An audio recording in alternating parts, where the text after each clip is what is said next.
terribly, terribly sorry about this lighting. It's freaking snowing. What? It's February. It's snowing. Why not snow at the right months? Why not snow at Christmas?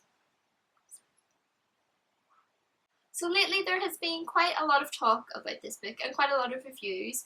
And although there's quite a lot of reviews, I still want to talk about it because I've recently finished it and I thought we could have a little book discussion today. And the said book in question is Fangirl by Rainbow Rowell. So the premise of this book is about a young girl called Kath who is starting her freshman year at college, and Kath is a very socially awkward, doesn't really know how to relate to other humans bar her twin sister called Ren. Get it? Kath? Ren? Catherine? Her sister Ren is starting to distance herself. She wants to go off and have this brilliant and fun college experience, and that idea of that makes Kath nervous. So she's kind of been left behind by her sister and doesn't really know what to do in this situation. She's kind of out of her depth, and she's with this kind of mildly hostile roommate called Reagan, who at first she really doesn't think likes her, but Reagan kind of takes her under her wing. And along comes a boy called Levi, who Kath assumed was Reagan's boyfriend, and she can't help but like Levi because Levi makes everybody like him.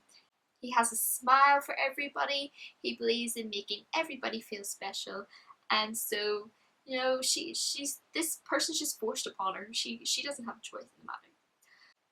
Like, Kath has had a very kind of troubled childhood. Her mother left at a very young age, and her dad, although is a very creative person, has his own problems, and so she's kind of came from a kind of troubled-ish kind of childhood, a very difficult childhood. So she kind of found comfort in a fandom of a book series called Simon Snow, which is very, very, very, very similar to our Harry Potter series, and from there she found the joy of fanfiction.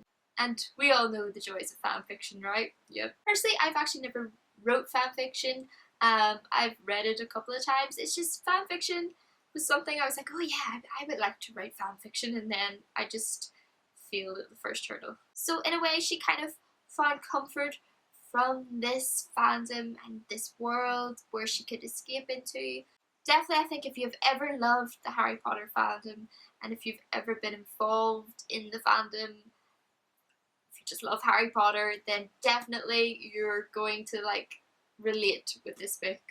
Also, if like me, you're a very socially awkward person and you find it hard sometimes to get to know people or relate with different people or meet new people, this book can show you some of the worst sides of your personality, which is kind of a ooh, I do that, ooh, kind of moments. I think part of this book, it's definitely a path of discovery as Kath tries to figure her way in this new environment, in this new situation as she enters into her college life, and also kind of discovering herself as a writer. It brings up interesting moral issues about fanfiction.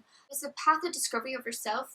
There was moments where she had to accept the fact that she can't change certain elements of her personality, but that doesn't mean that people aren't going to like her for that reason, and kind of being accepting of those elements of her personality, but also the realization that there are elements that she can change, and she can learn to let people in more and to trust people and to learn to get along with people and to make friends, and the importance of friends are as well, I guess, is what I'm trying to say, because I think she kind of learned in herself that she was giving this chance to kind of break out of a life of being a hermit, and that although they were difficult steps to take, she should take them, and that they were going to be good for her, and learning how to open up to somebody and learning to open up to people completely, and that's a scary thing.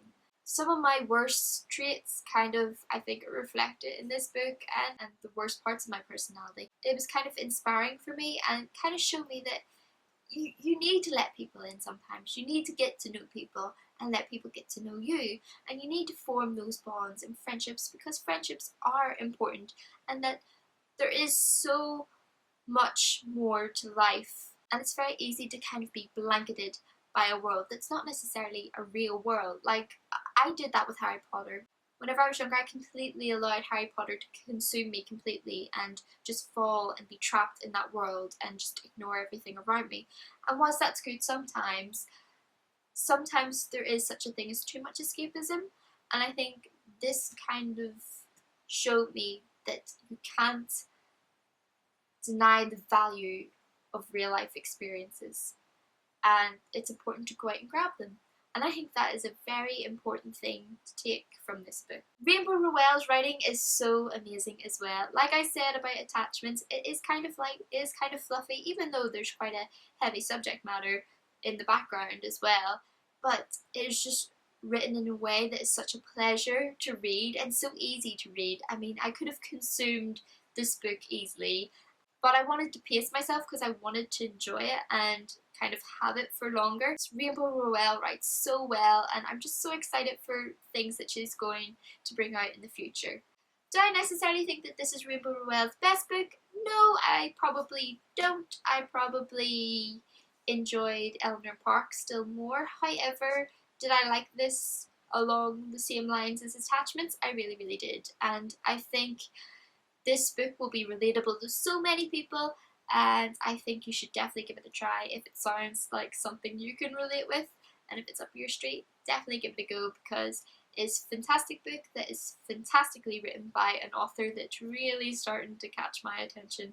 I'm really excited for the next Rainbow Rowell book to come out. And so that's my little quick rundown of Fangirl. I'm sorry again about this lighting, there's nothing that can be done.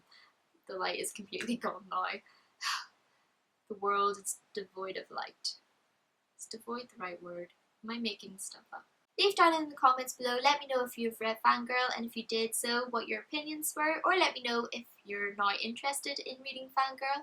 Also, if you like this video, please do give it a big thumbs up, it will be greatly appreciated.